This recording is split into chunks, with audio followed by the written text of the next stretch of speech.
Hey, what's up? Happy Friday, everyone. Before we get rolling with today's show, I wanted to come at you real quick. This is your host of Felony Friday, John Odermatt. Wanted to talk about 5-star reviews once again. I brought it up a couple months ago as a new idea to get engagement from the audience, to influence the show and ask us questions, bring us new ideas, things like that. The response has been nothing short of incredible. And Mark and Brian and I have been talking.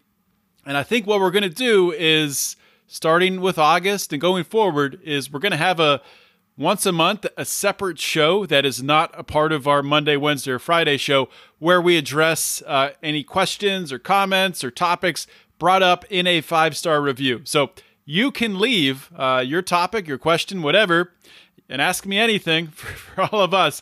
You can leave that by going to Apple Podcasts. That's the place that I'm going to look, and we're all going to look. That's the place that has the most impact and influence in the algorithm for podcast right now.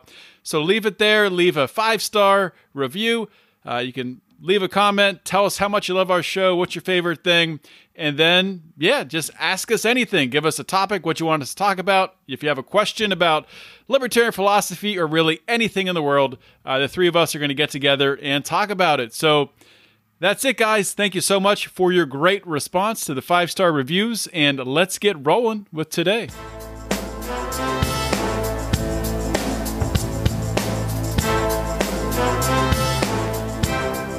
Welcome to Felony Friday, a presentation of the Lions of Liberty podcast.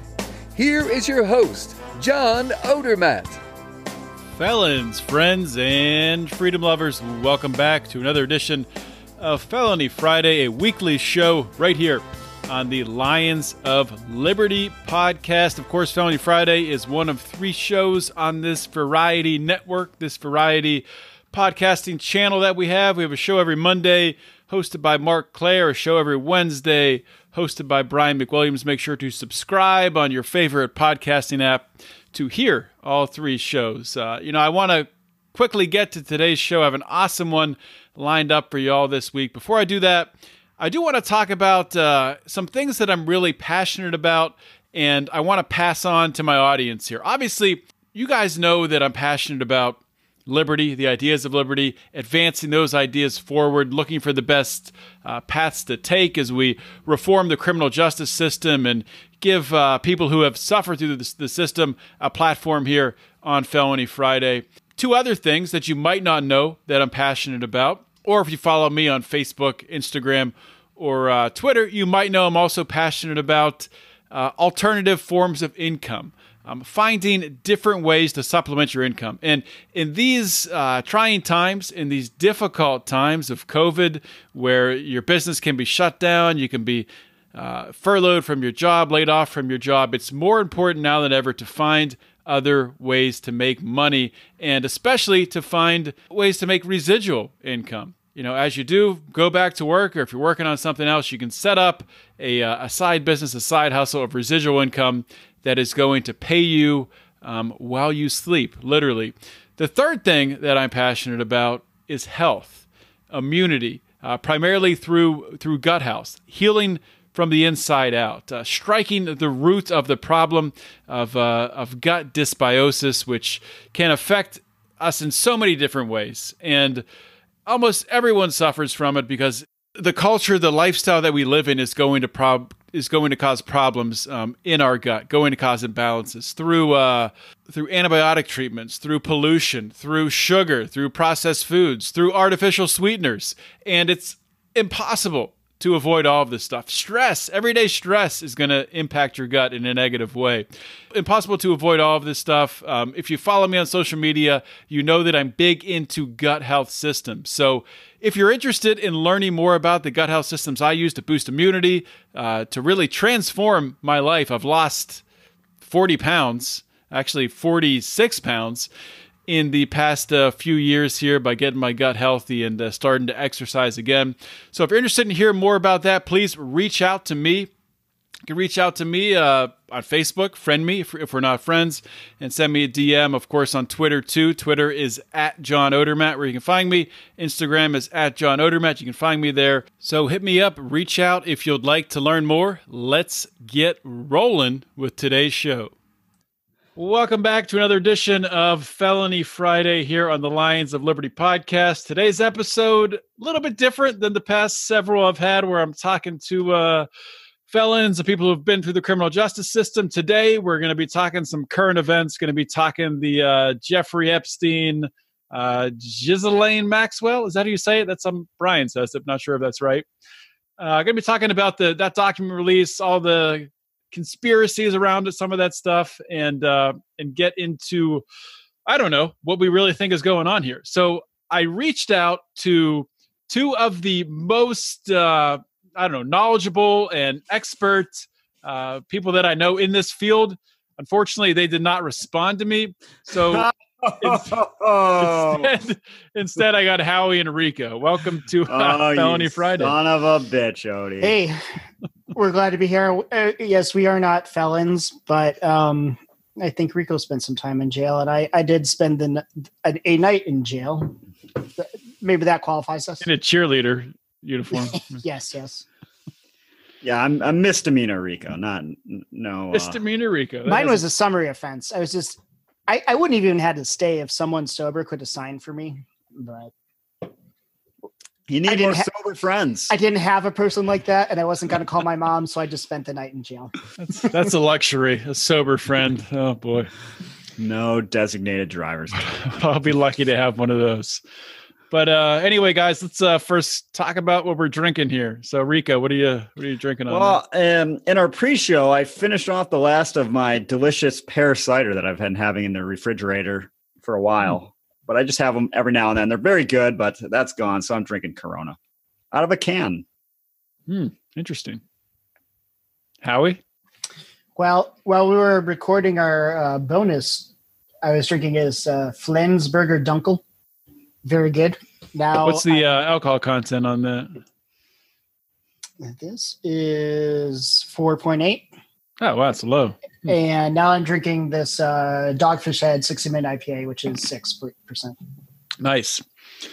I have a nice tequila, Hornitos tequila and Spindrift lime, sparkling water mixed together. And then once that runs out, I got some Sierra Nevada. So I've been on a big tequila kick recently. Tequila is, I don't know why I wasted time drinking things like vodka and rum in my life when tequila was always there, and I just never drank it until recently. So you have it with what? Seltzer water? Yeah, it's just lime. I mean, just lime, sparkling water, lime flavored. It's good. To try that myself. Yeah. What kind of tequila is it? Did you say? It's Hornitos. It's not, on the same level as a fancy JB's tequila, but there's like two tequilas I like, but I can't think of the names of them. You must be a big fan. No, I mean, one's Cuervo, obviously. There's another one though. Cuervo, I don't know. Cuervo's barely tequila. It's got to be mixed. It's got to be mixed. What's in the a other margarita. one you think I like? I'd recognize if I heard the name. I don't know. There's a lot what of else is there? Tequila. Yeah, I don't know. All right. Anyways, rousing start here. Yeah, let's dig into this. So I'm just going to actually turn it over to I don't know who wants to take the lead here to kick this off. I would say knows more than me. Start with Howie. I think. Okay. Well, I guess I'll set it up real quick. I think what we're talking about is the document dump from a civil. Mm-hmm. Is it a civil lawsuit right now? Is it Virginia? Is it Joffrey? And she is suing someone for slander, right? She's suing libel. So in 2015, there was a slander case where Virginia Roberts, I don't know how to say it if what Rico said is right, Joffrey, was suing Ghislaine Maxwell for slander. Now that Ghislaine Maxwell's been arrested and is being charged with sex trafficking, all these kind of things have been, put into evidence and have been released. So that's what we're here to talk about today. Some redacted, some not so well redacted. Oh, this is, to me, the most exciting thing about this. Let's start with that. Well, there has to be a conspiracy behind what's redacted and what's not redacted. Whoa, no, even bigger than that. All right, okay. So they released these redacted documents. Then people on the conspiracy things notice if you copy these redacted documents in a text file, you can unredact the redactions. Really? But not all of them, only some of them. So then it's was the ones that you could redact that were done wrong an accident? Are they stupid?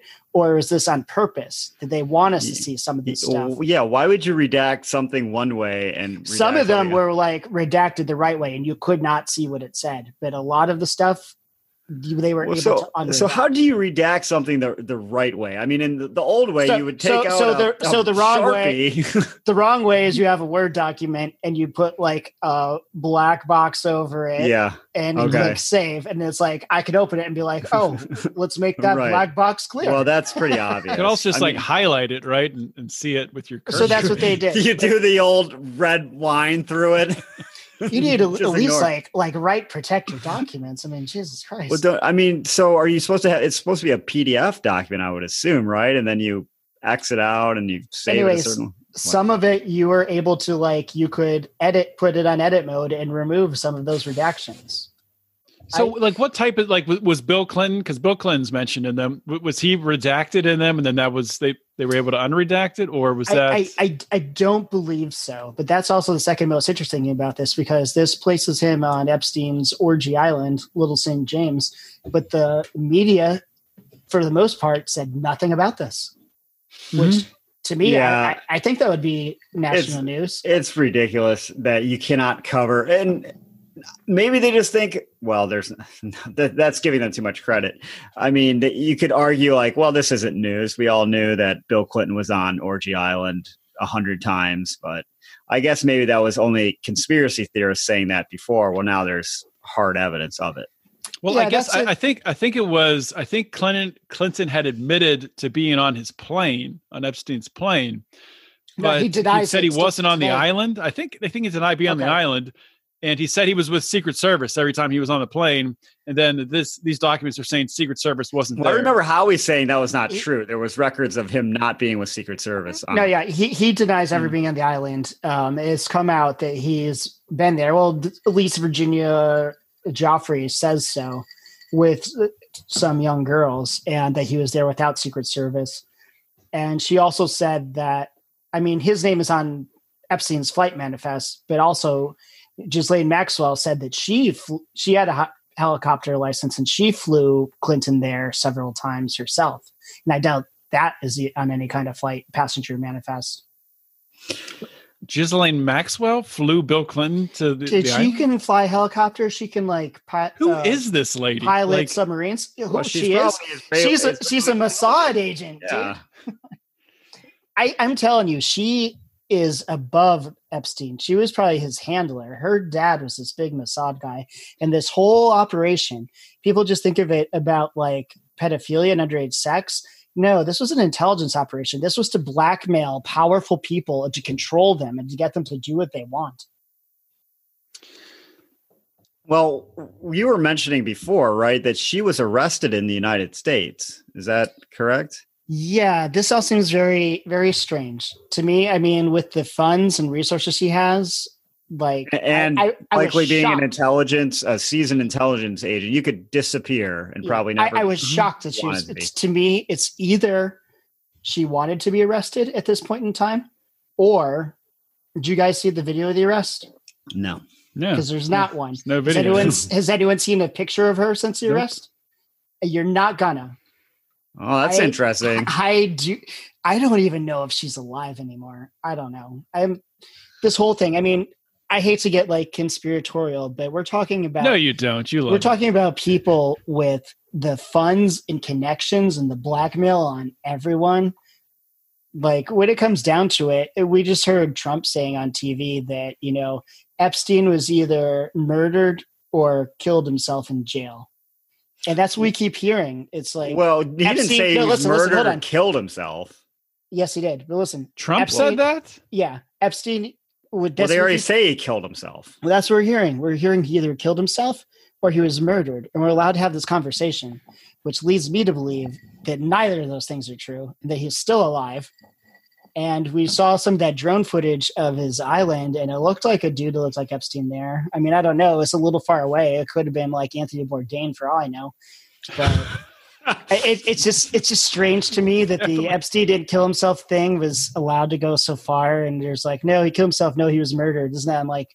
I feel like the box they're trying to put us in. It's probably something else. It's again, they're making you think this way. Super connected. They're making you look right. Oh, he didn't kill himself. He was murdered. No one thinks of the possibility. He was smuggled out of here alive, and he was, Yeah, if he were smuggled out, what better cover than this big argument of he was murdered? Yeah, that's basically, if you guys listen to when I had Larry Levine on, Larry Levine thinks there's a very good chance that he's still alive, just by the way they handled everything. You never see a dead person brought out of a prison uncovered. You could see his face. And why would they do the guards get basically bribed to leave the workstation to not be there? They were asleep. Yeah. Okay. Well, whatever they want to call it, they weren't paying attention conveniently. And you know how he was on suicide watch? There's also no video of his first suicide attempt either. Yeah, this is convincing me he's alive. I don't know. I'm starting to think he's alive too. But if he's alive, you would think Maxwell would be alive too, right? Even if she's not actually in custody. Because if she's a valuable asset to Mossad, are they, I don't know how they operate. Would they just say, fuck her? Just get here's the thing. Loose ends? Here's the thing. Say she is in prison, right? And say there is this dead man switch. Say they have all these videos of powerful people, this and that. She obviously in prison does not have the finger on the trigger of that. Other people have to do that. Now put yourself in their shoes. Is it more valuable to you to just keep that and let her go down, or get her out of this? I kind of feel like she might be expendable at this point. If she's even in prison. If someone else has access, if someone else has access to it. Or if she's even alive. Well, doesn't she have to? You would think if there's is the lawsuit still going on? The slander lawsuit? I think that's over. It's just, and another thing that was interesting about that whole thing that came out in the documents was when she was processing her civil case, she was trying to get documents and some of the photos of her and videos of her and stuff from the FBI, and they wouldn't give it to her. Oh, well, that's one thing that I want to talk about. So the FBI knew, at least as of 2008, about this whole situation with Epstein. They probably knew way further than that, but there's concrete evidence they knew back in 2008 because there was requests made for photographs and documentation that they had. Who was the FBI director in 2008? Mueller. So St. Robert Mueller knew of this fucking Jeffrey Epstein sex trafficking. And who's the FBI director in 9/11? That was Louis Freeh, wasn't it? Or was it Mueller? No, Louis Freeh was. I asked because I thought it was Mueller, but I could be wrong. I actually legitimately don't know. But I was actually just looking up the history of directors. Mueller was 12 years, I think. Let me look this up. Let's look this up. I'll keep going. Because he got some kind of exemption to keep serving on after the normal term, right? Yeah. So, but yeah, it just shows how corrupt he is. And then the other thing that fucking really pissed me off is the request to the FBI. Oh my God. So he was in office, director of the FBI, September 4th, 2001 to September 4th, 2013. So 1 week before, he came in right before 9/11. 7 days before 9/11. Holy shit. Yeah. It's funny. I never got too much into 9/11 conspiracies because they're not even conspiracies. They're just obvious. When that stuff happened to me, I was like, there's so much horrible stuff the government's doing that's just out in the open and not a conspiracy. Like, I don't want to get involved in that kind of thinking because no one will ever listen to anything I have to say. But now, actually, this is a boon to us. Post the Jeffrey Epstein suicide, now everybody's a conspiracist and nobody believes anything. And they're right to, because so many things we've been lied to about. And this is so not true from the government. We can't trust anything they say. Yeah, thank God people are finally realizing that. Another thing that was I think when I started to mention it earlier, when there was a document request in 2015 as well, or was it 2016, something like that, for the slander case, and the FBI just ignored it. So Mr. A Higher Loyalty, James Comey, so fucking noble of this guy to just put all his ideals front and center and sacrifice his career for the greater good, doesn't fucking give a shit about a sex trafficker like Jeffrey Epstein. We're not going to do anything about this, but I'm a paragon of fucking virtue. That motherfucker. Yeah. Sally Yates should be in jail, but I was so happy to see her throw Comey under the bus in her congressional hearing the other day. Me too. It's like Comey just went rogue. You know what was crazy about that whole I think it was like Lindsey Graham, or it was a Republican senator interviewing her, and he's like, would it be fair to say like he went rogue? And normally you would think like no matter what a Republican senator, and that's a pretty loaded question right there, and they would try to deflect it a little bit and say, well, no. She's like, yep, he went rogue. She also said that Biden was there in like the meetings about this stuff.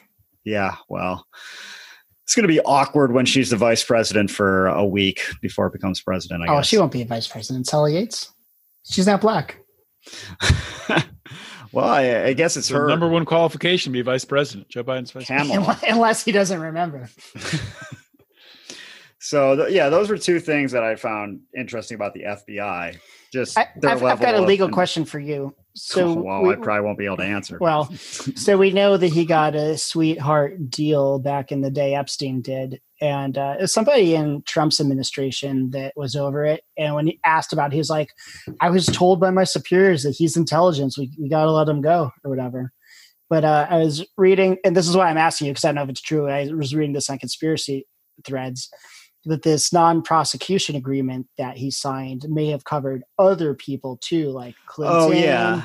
So I saw that too. Like Dershowitz was, a Dershowitz was the lawyer. Yeah, and it could cover co-conspirators. That's obviously way above anything I've ever been, involved in legally. It seemed to me that would be questionable. It's like you can just have a blanket agreement to cover unnamed people in your non-prosecution agreement. I think that's or could they have been named but just not released to the public? I don't know. Does a non-prosecution agreement could it expand to more than one person? I think so, but you would think that there would have to be, you'd have to be named, and there would have to be some level of specificity. They were saying that Epstein was providing them with information, right? And they were also so don't take any more of his money or anything. But for but for a judge to approve that kind of agreement, you'd think he'd have to look and say, okay, well, who exactly are we covering here? We have to have some kind of definitiveness, right? Like you can't just say, 1,000 people are right. But if they're like, all right, judge, well, we're talking about like President Clinton and a couple of people, and they're like, well, this is how, the FBI and federal prosecutors work. And that's why I've always been skeptical that anything's ever going to come out from this with, even if Ghislaine Maxwell does get indicted, gets convicted, and which I don't think any of that's ever going to happen. And they were saying she's going to sing, she's going to give up all these people. Even if she did that, and even if she already has done it, that doesn't have to come out. They can just use that and leverage in other cases. And I don't think a non-prosecution agreement like that necessarily is binding forever. Even on the facts in question, you would think, unless the charges were dismissed with prejudice, like they brought the charges and then the judge dismissed the charges with prejudice, and you can't ever bring these charges again. And maybe someone probably knows way better than me. Could that be overruled? No, if the charges are dismissed with prejudice, then you're done. Oh, yeah, okay. But I don't think that ever happened here. And maybe if some criminal lawyer is listening to this and they know far better than me, but if you never brought the charges, and charges like this, I don't know what the statute of limitations is. So you could theoretically should be never. Yeah, you'd think you could theoretically bring those charges again, and you could say, "Oh, we had a non-prosecution agreement." I'm like, well, I don't know about that. We'll get out of that somehow. So I don't know how binding that is, but that's not something I've ever looked into or had any part of but I'm skeptical about it. How about this? I'm just looking through this this one of the links that was sent out. I'm not sure if Howie sent it, but I think I got it from you originally, Howie. This Zero Hedge article that really has a bunch of tweets in it. That was a good one. And there's this one tweet that Dershowitz sent out on July 5th, just last month, saying, I hope Epstein made videos. There have been suggestions that he made secret videos of all the men who had sex in the house and the planes. I hope he did, and they are all revealed because they will prove I am not among them. I hereby waive any right of privacy in Epstein's videos. That's a bluff. That's a gambit, dude. If I ever saw it, that's a Hail Mary. Yeah, because the other names he's listed with, you're like, yeah, that person's fucking Prince Andrew. Mm-hmm. He's fucking guilty. The royal family has nothing to do with it. Is he even in the royal family anymore? Who knows? I don't even know how the royal family works. Yeah, I can't believe these people can just walk around when we all know. Yeah, there was someone else too. That's Jean. What was that guy's name? I don't even know. Dude, if we even Jean-Luc Bluc or something. Oh no! I know who you're talking about. Damn. So it's pretty well established. Is this the Victoria's Secrets dude? That was Wexner, I thought. Oh, that's Wexner. You're right. Talking about. Well, there's George Mitchell, former U.S. Senator.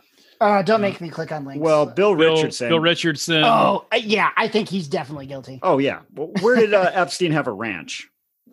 New Mexico, I think. Yeah. It was. Is that where he was trying to do his impregnating all the women to populate the world with his seed?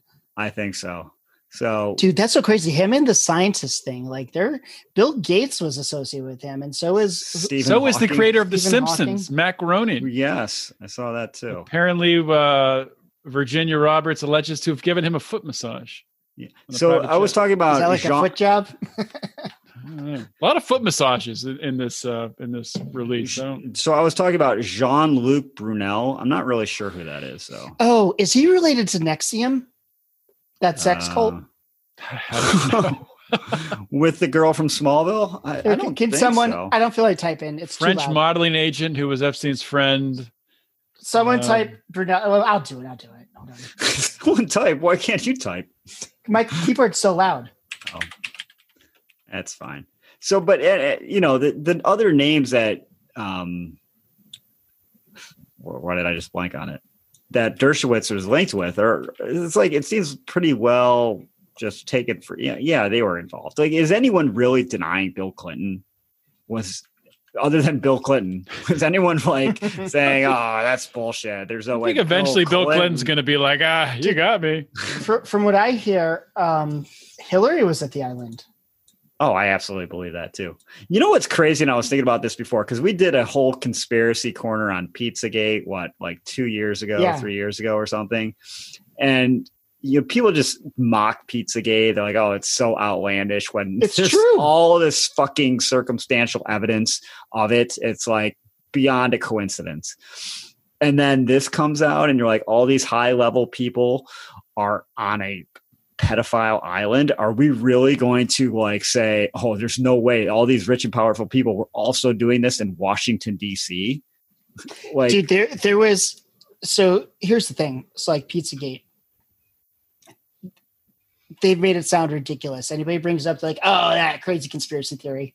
Someone a few years ago was talking about this Epstein related stuff on, I think it was CNN. I forget who the anchor was at the time. It was like, oh, we're not getting into this Pizzagate conspiracy stuff. No, we're not talking about this. It's it taints it. Just like Odie was talking today about how they stopped those things from trending, like the Save the Children and the whatever else, because QAnon accounts were tweeting it. So now if QAnon says anything, even if it's about this real shit, it's oh, that's just QAnon conspiracy stuff. Don't listen to it. Tune that out. Yeah. They're trying to taint all of this stuff so that people don't take it seriously.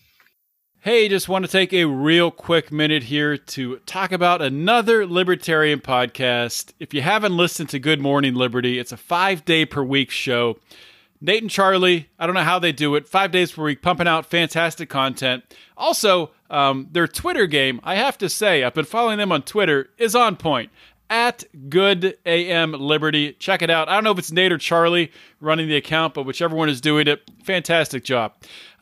Also, their show. So what is their show?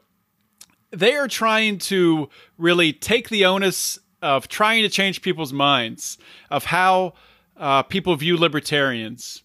And they're trying to do this by leading with a message of compassion first, rather than, pounding on your keyboard and screaming at people like libertarians love to do.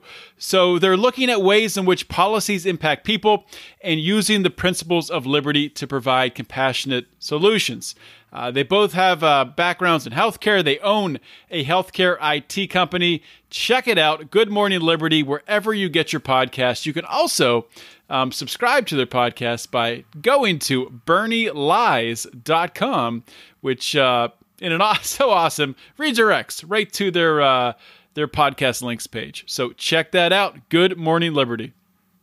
So one thing that I just saw for the first time today implicated in this is Ron Burkle, the billionaire. The only thing I knew about him is that he's like part owner of the Pittsburgh Penguins. He's like Mary Lemieux's money man. But apparently he was on the island with Epstein and, flew on the plane. And there's a quote in here, according to 2008 Vanity Fair feature about the former president, talking about Bill Clinton.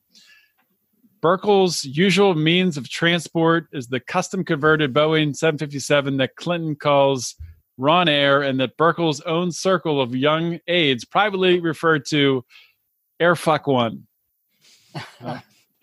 That's in Epstein's plane. They had like a bed and everything, and they would do all the... Yeah. So I think one name you like, we've talked about Clinton, but you can't talk about this without talking about Trump in some way, shape, or form. Oh, yeah. Right? Let's bring that up. So it sounds like he's definitely been on the plane, but not to the Orgy Island. I don't know if he was on the plane, but he definitely knows Ghislaine and Epstein. They're in the same circles. You're right. And he kind of made offhanded comments like he likes the young women, but he's got quite the life or something like that. So that can mean, I don't know. I don't want to make an excuse for Trump. For all I know, he is a huge pervert and he's into young girls, and which would be horrible. Who knows? Seems like he likes adult age Eastern European women. Yeah, it seems like he's always liked younger. He's always liked younger women than himself, not teenage girls. It would surprise me much more that Clinton, because Clinton seems to have a history of very violent sexual encounters with like Juanita Broderick, and there's been others. Describe a particular predator, really. And I know there's accusations against Trump, but I don't know that those were. I don't know. It seemed to me to be less. There was like a 12-year-old girl that had accused him of rape or something, but I didn't hear that one. It got thrown out. It didn't seem credible. Yeah. So I don't know. I just found the predatory accusations about Clinton much more believable than against Trump. But I don't know Trump from a hole in the wall. Obviously. I did too, and I always wondered about his severing ties with Epstein. I've heard different stories. I've heard that it was over a real estate deal. Right. And I heard he was like, Epstein was being inappropriate with a girl at Mar-a-Lago. And he's like, get the fuck out of here. Don't ever come back and don't have anything to do with me. So there was a conspiracy about the real estate deal, is that they were having a dispute. Or I don't remember exactly the particulars about whether one was going to buy the property or they were going to buy it from each other, or whatever, or what the price was or whatever. And then, they just kind of had the rift. And a week after this kind of split happened, there was some kind of tip that led to all these investigation into Epstein. Oh, well, we do know that when they were busting up the mafia in New York, Trump was like one of the main witnesses. Really? I never heard that. Yeah. Who knows? Maybe he was a witness in this kind of stuff too. Well, that's because Trump's lawyer, oh God, what was his lawyer's name? Was the same lawyer Cohen? No, yeah. It had to be not Cohen. What's the guy's name? Have you guys seen the Netflix documentary on Trump? It's really good. No. Nope. I'll find it. But anyways, I don't remember what we're talking about. Well, we were talking about there was a tip a tip that led to some kind of investigation, or Roy Cohn. Roy Cohn. He was tight with Epstein. That dude. Roy Cohn was. Yeah. So I guess the question is, what level of knowledge do we think Trump had? Is it really possible that this guy, Epstein, it seems like we knew about Epstein like 5-6 years ago before he was even in the plane. We always, say, when I was reading through the court documents today, I was like, I've known all of this for years. Right. Like, is any of this new? I'm like, this. We knew all of this, but it's out in the open. But when we now. said it years ago, people were like, oh, you're crazy. That's a bunch of conspiracy nonsense. Yeah. But is it possible that like a person like Trump did not know that what Epstein was really doing? If, hypothetically Trump was not involved. Well, I guess one thing I need to know, what year did he cut off ties? How long ago was that? It was a long time ago. So maybe, realistically, could he have just found out then? If it was a long time ago? I don't know. I guess. While we do our research on the show. Well, that's how we do it. Yeah, but Roy Cohn, he was a ruthless lawyer. He was lawyer for a lot of the mafia, and he was Trump's lawyer too.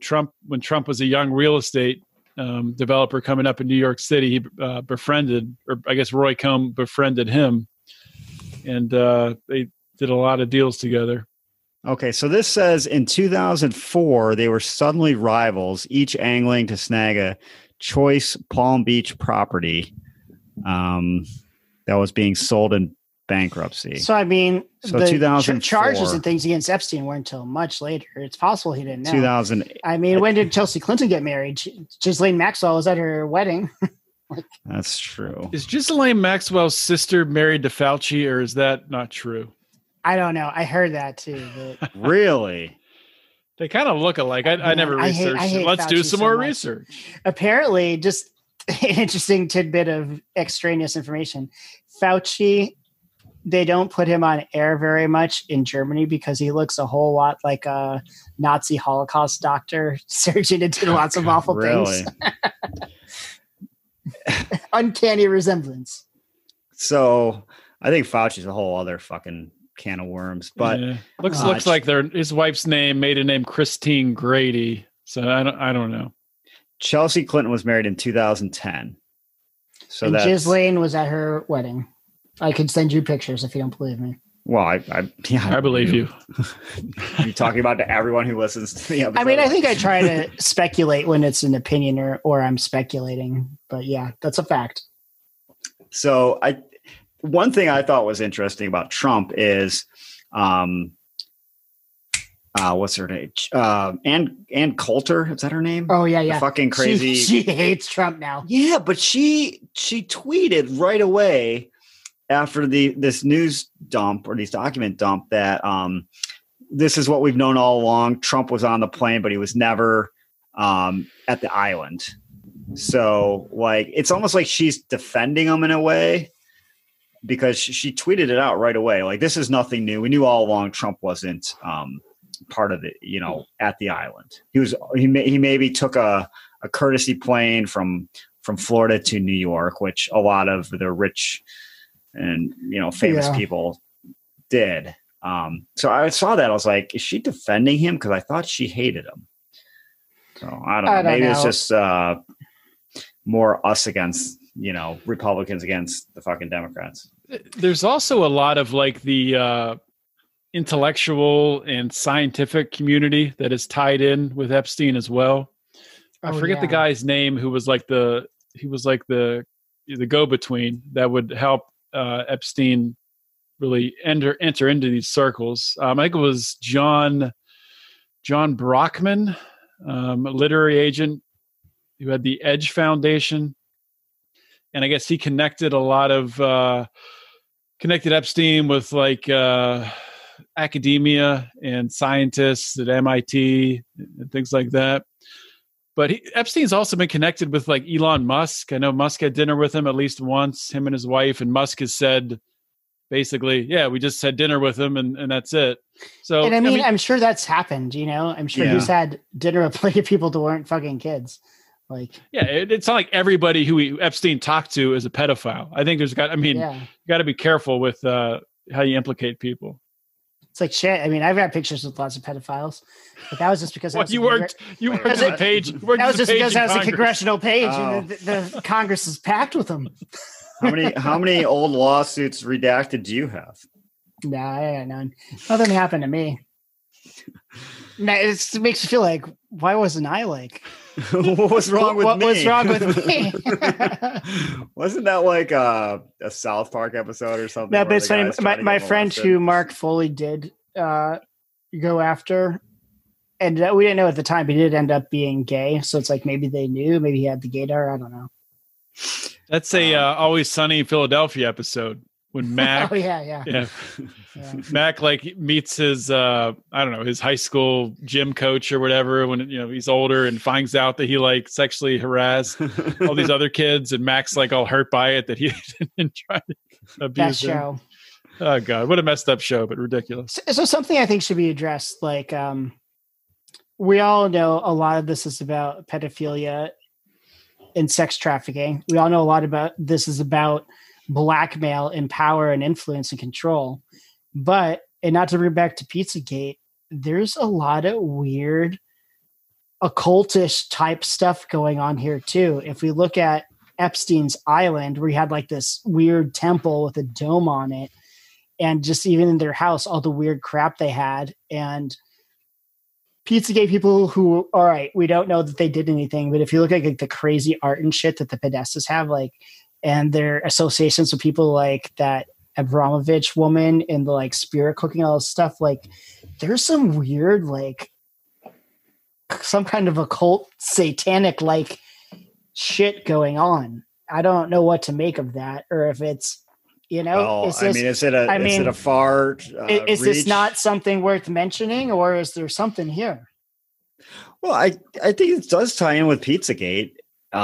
These are rich and powerful people. The Pizzagate was rich and powerful people in DC, peddlers of influence, men of power, and they were involved in cult-like activities. We went through all that artwork and stuff that was, like you said, in Podesta's house, all the tie-ins that were just beyond coincidental. And then you have, this is not even in dispute anymore, right? Like Epstein was a sex trafficker.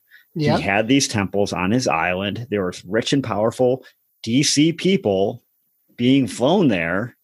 And this guy, it's never been explained how Epstein became so rich, right? Does he have any legitimate source of that kind of wealth? No, I mean, his start, wasn't he like a college dropout or something till Bob Barr's dad gave him a job teaching? I did not know that. Current attorney general. Really? Yeah. I didn't know. Yeah, his dad gave him his first start. I think didn't Epstein get? Here it is. He got his start. Stephen Hoffenberg, CEO and chairman of president of Towers Financial Corporation, hired Epstein in 1987 as a consultant for $25,000 a month. They traveled the world together on Hoffenberg's jet. Hoffenberg pled guilty for running one of the biggest Ponzi schemes in U.S. history and filed a lawsuit in 2018 calling Epstein as an uncharged co-conspirator who knowingly and intentionally utilized funds he fraudulently diverted and obtained from this massive Ponzi scheme for his own personal use. And he's implicating that this is where Epstein got his obscene wealth from. But I don't think that's sufficient to explain the wealth that he has. Gave him the start, I guess. Okay. Yeah, but I think we talked about this before because he worked for this company, but then he got out of it at some point in time. And then like what he did after that was just kind of a blank page. No one really knows. He's kind of blackmailing the most powerful men in the world. And so there was a couple other, there were some other people. My phone's buzzing. What is this? Emergency alert. Uh-oh. National Weather Service. Flash flood warning. Oh, no. Are there any streams by your house? I'm in the basement. I hope I don't get flooded out. Get flash flooded away. I had something I was going to say, but I forget now. Well, there's a lot of other people that have been named to be on this plane. and I don't know like where they got off or, where they went, but like kind of just a little surprising names like Heidi Klum, I think, was listed.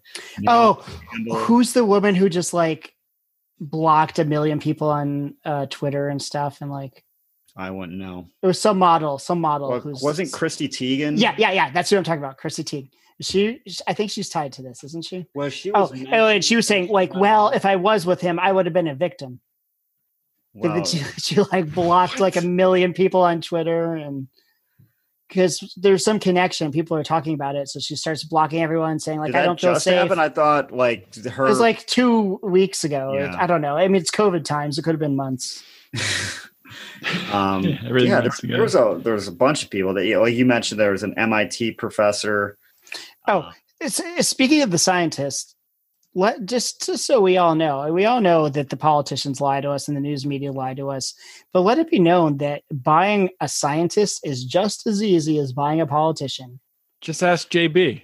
So keep that in mind when all this COVID stuff is coming out. It's just as easy to buy a goddamn scientist. It's too late for people to keep that in mind, unfortunately. And I mean, going back to COVID, does anyone why is Fauci hasn't been a practicing doctor in 30 fucking years? He's a politician at this point. And if you want to hear us talk, because at the beginning we did a bonus show at the beginning. If you want to hear us talk about COVID and all that stuff, join the Pride, patreon.com/Lions of Liberty, and you can hear that. Anyway, go ahead, Rico. I think he beat his record of killing people with this COVID thing, though, from when he was in charge of the whole AIDS epidemic and was recommending people take ACT, which is totally poisonous and toxic. You know what's funny is I read that article and it's impossible to find. I think you sent it to me. Oh, yeah. But it was it like a Rolling Stone article or something from the 80s? Yeah. And I'll resend it to you if you need it. No, I have it on the email, but I'm just saying if you tried to find that on the internet, it's scrubbed. And pops up in zero searches, I'm sure. Big tech is our enemy too. I mean, we already knew it was the politicians, the media, and academia, but apparently it's also scientists and big tech. Well, I think that's one thing that libertarians miss a lot is, we talk about protecting our free speech politically. It's just as important to protect it, culturally from these big tech firms as, they've really become more powerful than the politicians, and they dictate, what's news, what's not news, what do we see in our feeds, what don't we see, what are we talking about, what makes us afraid this day compared to the next day. It's all freaking algorithms. And it's not like we live in a free society. I mean, these companies and these institutions are all in bed with the government. That's fascist. It's fascism. Well, you said they dictate what's news. I think they go beyond that. They're dictating what is actually fact. Mm-hmm. And they're saying this is fact and this is not fact. When there is an honest dispute about data, they're saying this is wrong and this is right. Dude, we have people calling for no more history class until we have a more acceptable history we can teach. Well, luckily for them, there's no schools, so there's no history class. They've won. I'm torn on the no schools thing. I mean, all right, good. Let's stop the indoctrination centers. Stop taxing me if you're going to. Oh, that's not an option. Isn't this surprising though? That's like their church, their cathedral. This is where we indoctrinate the youth. They're going to give that up. Well, they're showing that teachers are not essential employees, apparently. Dude, I saw today the teachers are all marching about the stuff, bring out guillotines and stuff. It's like, God damn it, if you can march in a big crowd, you can teach in a classroom. Yeah. I think I don't want to paint all teachers like that in a broad brush. I think that's very politicized areas of teachers. Like I don't know where that march was, but I'm guessing it was a very left place, like, California or New York or somewhere where they're very radicalized and, they're talking about meeting our demands for healthcare for all, or Medicare for all or something. Like, what the fuck does that have to do with, you teaching or not? But I suppose that's off subject a little bit. You see, Rico's playing to his teacher audience. He has quite a following in Alliance of Liberty. All the teachers love Rico. So I don't like to paint people in broad brushes. But I mean, teachers have not endeared themselves to me in general over the last 6 months. So not to get off topic, but Odie, I think I love that. Every we just keep going farther off topic. It's fantastic. I think our Felony Friday listeners, they know that you're libertarian. So, we do libertarian-ish podcasts. It is. So libertarian-ish. Are there status part of this podcast? No. That's not what I'm saying. There's people listening to Felony Friday who are, on the left. There's more to Felony Friday than libertarianism. There's more to it, supposedly. Anyways, so somebody I follow on Twitter who is a libertarian has been doing this thing where they're pretending they're a Marxist, like Stalinist communist. And when they see like ANCOMs getting arguments with ANCAPs, like these arguments are going on, he'll get on and be like shaming them for not being good communists and like how terrible they are. Like Stalin would be like so mad. And it's so funny to watch, so ridiculous. And like, I kind of want to start reading some like communist literature so I could like do some kind of thing like this. I don't know. Does anybody know any good like communist stuff I should read? I mean, that's a funny thing for someone to do, and I probably want to follow them to get the it's funny. Like one thing is like he'll get down and be like, "You're all just a bunch of bourgeois progs that just whine in your basements and do nothing." Like the Russian socialists like took over like half the world and blah blah, and it's so great. They've been arguing with ANCAPs for days and just like shut up immediately. Like they have no answer. Like, okay, you're right. But so for some reason I've been like fascinated by this, and I started following like some like communists and socialists and stuff, and I'm seeing them like posting like pro-gun stuff and all this like how horrible the Democratic Party is and all this crap. I'm like, wow, we have a lot in common with them. I replied to one of these commie ladies today. I'm like, hey, wait, so are you guys anti-war? Because the Democratic Party sure isn't. I don't think I've gotten a response yet, but I'm like, I would almost prefer more of these people, even though we're so far apart from them, than these like progressive Democrats that are just awful. Howie, you're very active on Twitter, from arguing with Austin Peterson to following communists. I don't know where you find time for that. Yeah. Okay, so just steering Howie back on track. I know you talked about this, the science community connection. Did you bring up Bill Gates at all? Yes. Okay, so let me just say, this stuff has actually already been in the news. I'm looking at this. So emails obtained and published by the New Yorker show former MIT Media Lab director Joy Ito. He wrote in his emails that Gates was, quote unquote, directed by Epstein to donate $2 million to the research lab in October 2014. So that sounds like blackmail to me. If you're directing someone to just write over a $2 million check, I know it's Bill Gates and all, but still. And have you seen Bill's wife? I don't think she's attractive, right? That's right. Yeah, okay. So another thing, a New York Times investigation published in, I don't know what year this article, it says published in October, but I don't know what year, found that Gates met with Epstein multiple times after Epstein's conviction in 2011, including at least 3 meetings at Epstein's Manhattan penthouse. This wasn't denied by Gates. It said a spokesperson for Gates said Gates regretted the association, but he never really spoke of it again. He never kind of mentioned it until it was brought up. So Gates definitely had some kind of connection with Epstein. I mean, I'm sure plenty of people meet with Gates and try to solicit money, but it sounds like he was doing what Epstein told him. So, and it also said that there is evidence that he flew on Epstein's plane at least once, but I don't think there's anything specific about where it was going. Not getting his vaccine. So did Epstein, so why would Bill Gates ever get on Epstein's plane?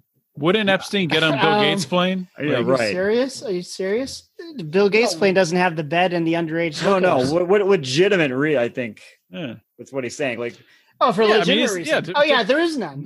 Right. Like, honestly, if you're just looking at it, like, I'm sure Bill Gates isn't get on anyone else's plane. He's going to get on his own plane. This dude wants to like reduce the human population. He's not a good person.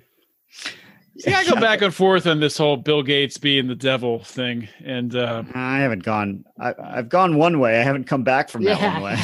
So you think he's actually the devil? He's actually the most evil person alive. No, I don't know about it literally, Lucifer. Well, I don't know if he truly does want to do all these things and depopulate the world, and I think people implant everyone with chips and vaccinate everyone, which intentionally is going to have a notion about what is the overall good. And they can think to themselves, look, if people look at the small picture and say, well, you're going to kill 2 billion people or whatever, that's a horrible, horrible thing. But I think these people can convince themselves that, like, look, these other people just don't understand. I'm looking for the overall good of the earth, because if I don't do something, 7 billion people are going to die. So I know what's better for everyone else. That's a good point. And I think we forget, as humans, especially in today's social media environment, shorts, everything's, instant gratification. We get stuck in, looking day to day, week to week. The people who are, really planning things out, who are in positions of leadership, who are running countries or pulling the strings behind the scenes, they're looking decades out. I mean, they're not looking at just COVID. They're looking. Oh, not even that. If you're talking about the bee-pigs, you're looking intergenerationally. Mm-hmm. So maybe we need to start doing that too. Let's just make a few $100 billion, and then we can start thinking a little big picture. It's the first step. No, I mean, more subscribers. I mean, seriously, we've got some bad times coming, folks. There's no oh my God. I think the election is going to be horrible. Did you see that study they did? Did you read the Agora 5? Oh my God, I wish I didn't, but it's did you read it, the Agora 5? I did. What is I read it today. Can you share? Horrible. So this group, they ran some studies of how the election's going to play out. They had a bunch of different scenarios. They actually had John Podesta play Joe Biden and do like his reactions.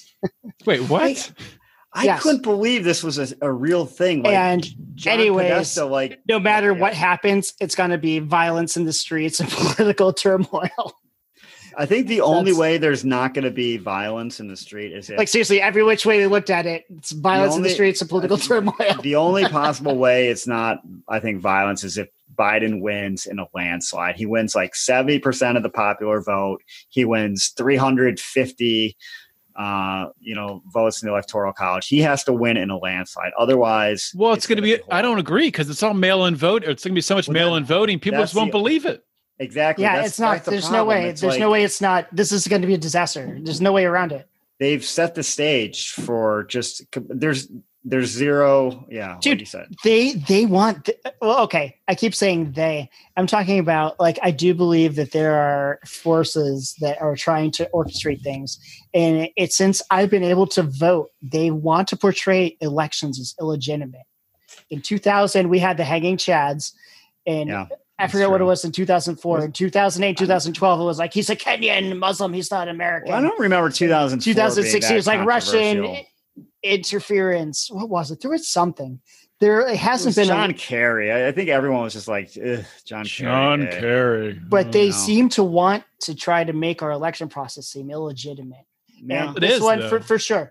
I know right now, no matter what happens, the 2020 election, no one's going to believe it. Everyone's going to say it's bullshit. And it's got to be fighting. So I don't know if you guys saw this on Twitter right now. I'm seeing apparently Donald Trump, I think this is from today. He just said, I have a lot of enemies out there.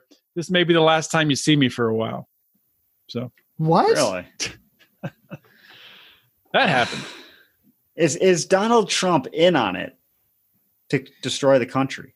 I don't think so. God, I think he might be, because he's not like a lifelong die-in-the-wool Republican. He's not a conservative. He's just he's opportunist. He's a populist. All right, I went to his Twitter feed. The last thing he posted something about Obama, and it says "drain the swamp." It's something that Ziegler just posted here. I'm looking at his feed right now. Let me see. But can you imagine the next November, December, January, you're getting votes trickling in by the day, and it's it's just going to be a nightmare.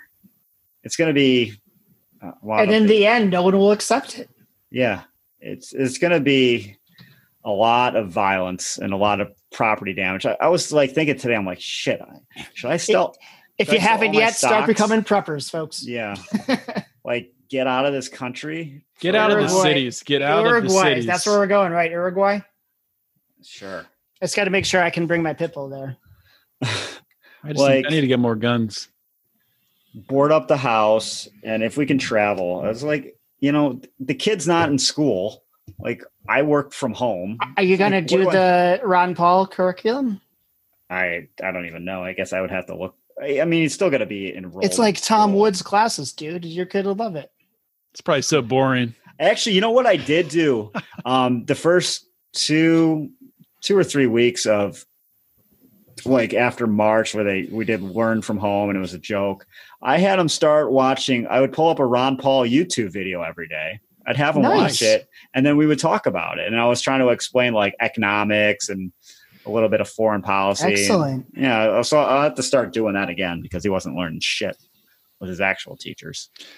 I can just see it decades from now. Little Rico is going to have his own libertarian podcast. He'll say, I remember when my dad played me my first Ron Paul video.